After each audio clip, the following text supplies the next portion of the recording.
Okay, let's see if you remember how to solve these one-step equations. This is a subtraction equation, so we're going to do the opposite and add. So you should have gotten y equals 16 for the first one.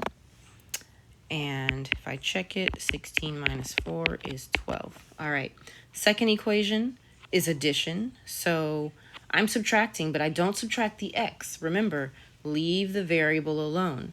It's the 3 that I'm subtracting. And I'm subtracting because it's a positive 3. So the opposite of positive would be negative, or to subtract. So that gets rid of the 3. I just have the x. I have a negative 1 minus 3. Signs are the same. Add them together. 1 plus 3 is 4. Keep their sign. So negative 4. 3 plus a negative 4 would be negative 1. So that checks out.